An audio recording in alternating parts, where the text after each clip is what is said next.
waan dubbadhu wallaale du'iinsa Abdul Jabbaar otoo hin ta'in riippoortii Addis Standardiif BBC'n baaseetu garaa na gube. Mootummaa shororkeessaa kana otoo beeknu otoo du'iinsa Haacaaluu irratti akkatti kijibaan kan otoo hin baane riippoortii akkanaa hatattamaan baasuun kun more than dogongora. It is more than dogongora. Mootummaa kijibaa, mootummaa hattuu, mootummaa ilmaan Oromoo ukkaamsaa jiru otoo beeknu riippoortii akkana dogongora eenyuyyuu haa ta'u riippoortii akkana dogongoraa baasuun it is beyond wrong. It is beyond wrong. Yoo bahuu baate wayya eeguu wayya malee BBC'nis taate Addis Standardis ta'e any media mootummaa Itoophiyaa interview godheetini riippoortii seenaa Abdul Jabbaar akkanatti baasuun it is very wrong and is very angering. Hedduu na aarsee jedhe. Hedduu na aarsee dhugaa isiniin jedha. Ardiin garagaruu qabdi. Abdul Jabbaar qaamaan wal argee hin beeku. Garuu waan tokko akkasinitti immoo bara 2016 obbo Baqqalaan hidhamee achi looyera soqaa turre anaaf boontuun jechuudha. Seenaa namni kana seenaa kana hin beeku buuka kiyya irratti barreessee jira buukan bahinitti. Looyertoota hedduu soqaa turre nama lubbuu isaa Oromoo yeroo san keessatti hin beektan yeroo TPLF keessatti yeroo TPLF keessatti looyerri Oromoof dhaabbatu hin jiru ture dhiiroo. So kanaafiyyuu nama Fistaa jedhamu Tigreen akka dhaabbateef ni beektu. Sababaa hedduudhaaf san goonee jenne. Oromoo keessaa immoo nama hedduu rukkuruut goone. Dubartiillee qabatee jechuudha. Eenyuuf Baqqalaaf eenyutu jabaa dhaabbatuu danda'a. Kan ru'ii ofii kennee du'a ofitti murteessee kennuu qaba godhuu danda'a jennee gaafataa turre. Isarraa kaanee nama guutuu boontuu Baqqalaa Garbaa hin jirti. Anas Ameerikaa ta'a. Isin achi dhokattee bakka hedduu deemtee looyertoota kanneen mara interview goote looyera kanneen ka Oromoo hunda keessaa Abdul Jabbaarin pick goote jette. Achi booda Abdul Jabbaarin keessisan irratti haayar goone jenne haayar goone finneen jechuudha. Har'a waggaa har'aa yeroo Haacaaluun du'ee jiru addunyaan gargalte jette. Waggaa 4-5 yeroo Fayyisaa Leellisaa fiigee jedhu akka inni nama ta'u akka inni addunyatti beekame akka jedhu nuti Oromootu godhee jedhe. Gargarree baanee jenne. Because fiigicha isaa ol qofatoo hin ta'in onnee isaa barbaannee ture. Oromoof sagalee ta'a jenneetiin nu gane. Waggaa hadhaa yeroo Haacaaluun du'ee jedhu wallisaa hedduutu jira. Oromummaa isaatiif wanni inni dhaabbatee faana kaaneetiin waa ajjeesan jenne. Hadha Abdul Jabbaar looyertoota an beeku keessaa Oromoo keessaa hin jiru kan akka isaa. Namticha kana Facebook irratti sa'a 3 du'aan duratti post godhee jira. Nama akkanaa kan ajjeesee mootummaan yeroo Oromiyaa yeroo gandi Adaamaan nagahaan deemtu garatu na gubata dhiiroo. Keessattuu deebi'ee ammoo miidiyaa walaba jedhamu hojii gaarbeejii yoo dalagee jedhu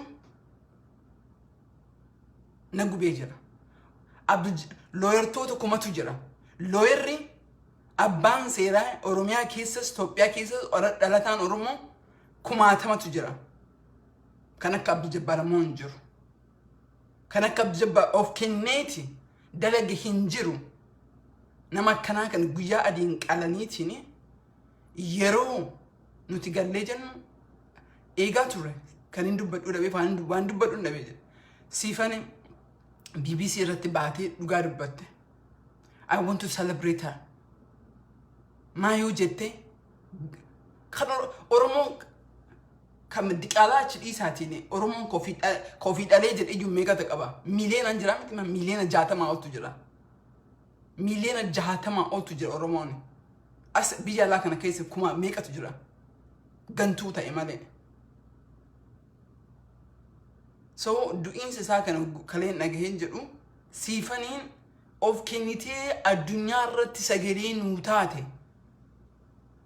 Guyyaa isii celebrate gun guyyaa addunyaa nu dhageetu rakkoo Oromoo dubbataa jirtu. Guyyaa masan keessa du'iinsa Abdul Jabbaar bee mee adda baafanna jedheetiin obseen jedhe mee adda baasa jenne jedheen cadhisee jedhe afaan oromaa taazzabe jedhe taazzabe oromoo kijibdoota gariin keessan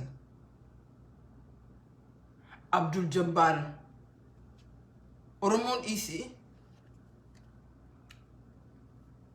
nama hedduuf ru'ii isaa kenneetiin dalagee jira. It is disappointing.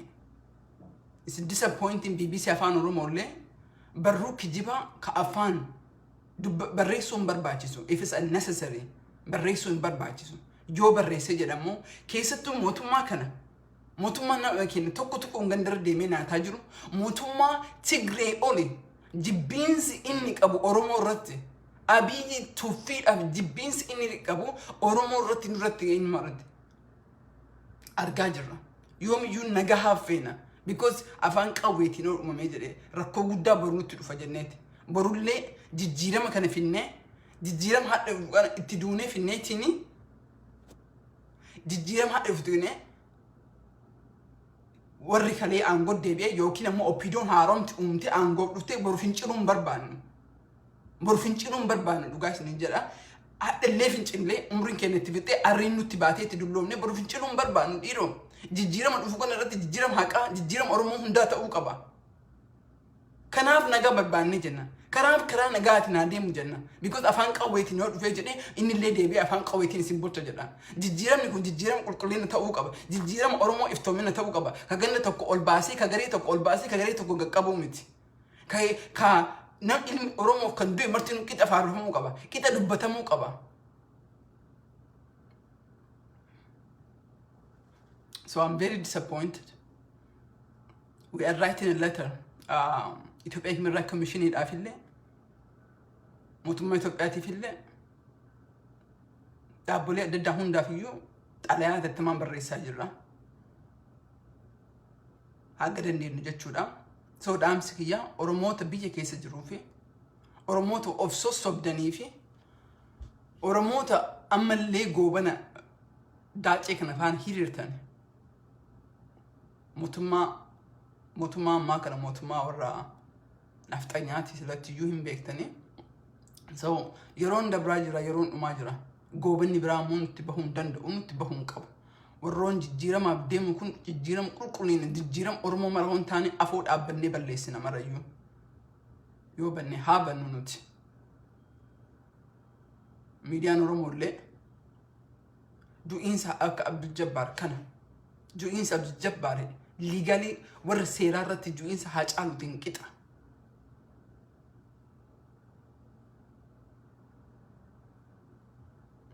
oromoon illee ka garaa isin gubbate ka haqa argitanii dabaa jiru cadhistanii cuqqaalamtanii manatti galoo ta'uun ta'ini bahuudha hiriira du'oo duuta lu'ii laman baatu mootummaan kun ka gana godhuuf jeeqomiinsa uumuuf nama keenya qooduuf namni keenya immoo qoodamuu hin qabu bakka haqatti haqa irratti bahuun kijibdu gandummaan deemtu kijibdu taawun tanema openly dubbatudha takalee sun ani sodaan kiyya takalee sun nutti deebitii fi miti because amma ija banannee jira nutti deebituu hin dandeettu garuu anyway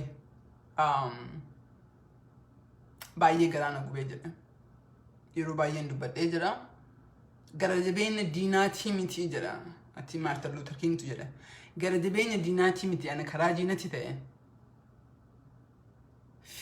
كبرت آبتي لالو فركية كبرت آبتي لالو تراجعن تجرا قال بجبين موتوما نفتنيا كنامتي روتو لين هاسف وروتا كيسان لبستنين بيكن أوفيس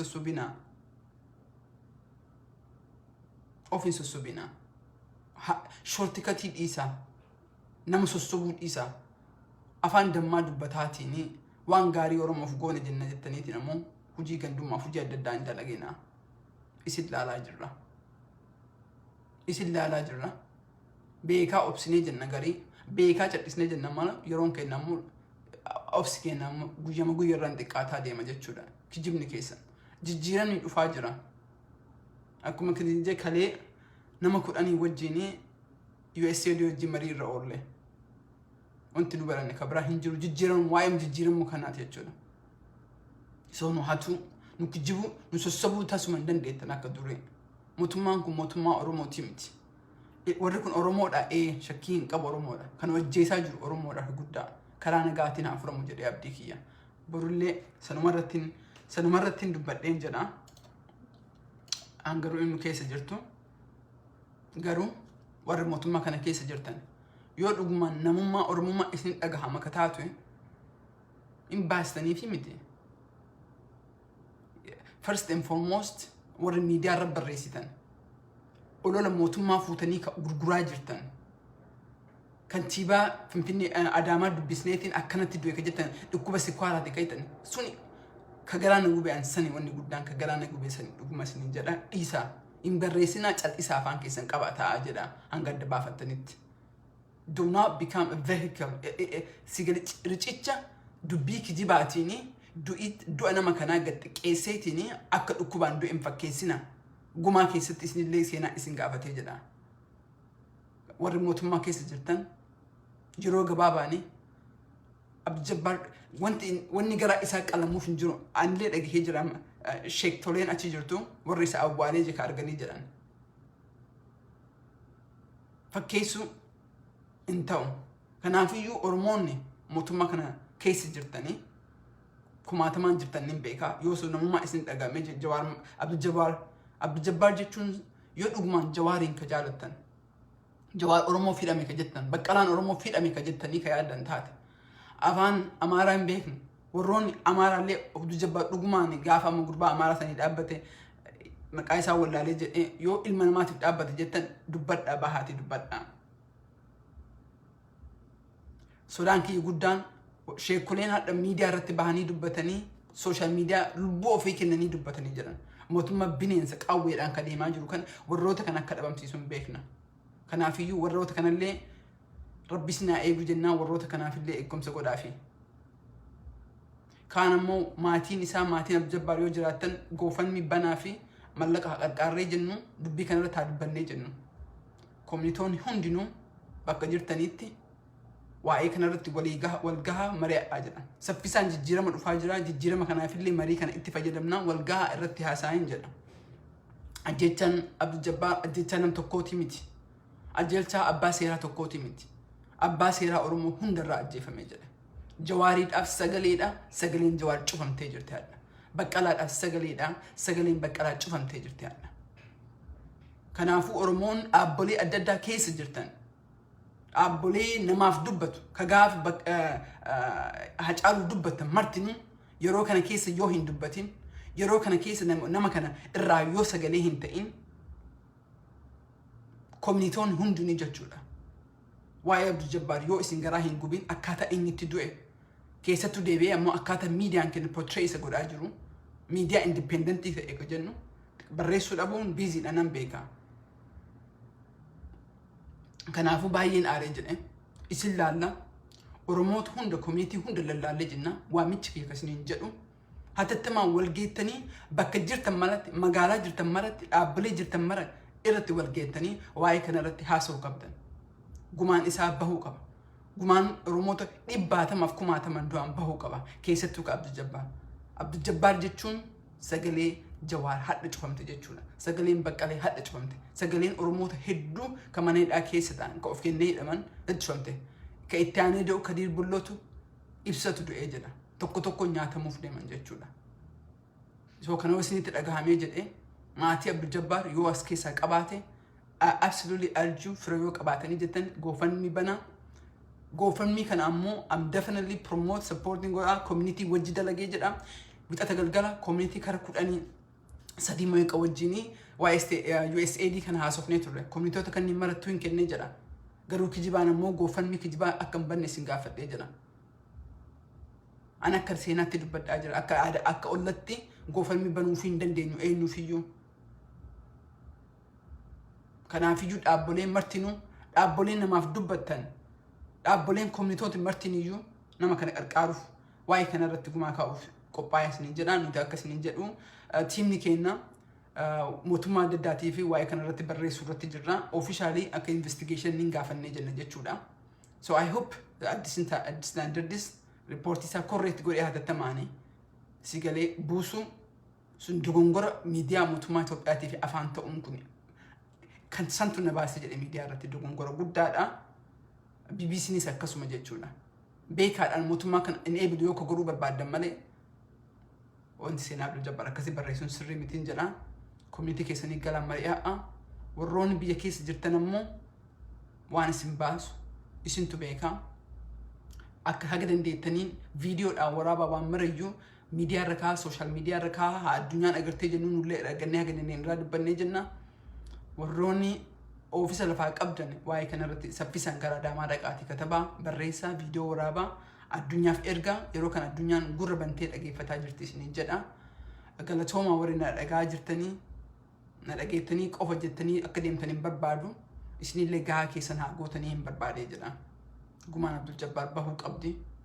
Dhiigni isaa ammoo mootummaa kanarra jira.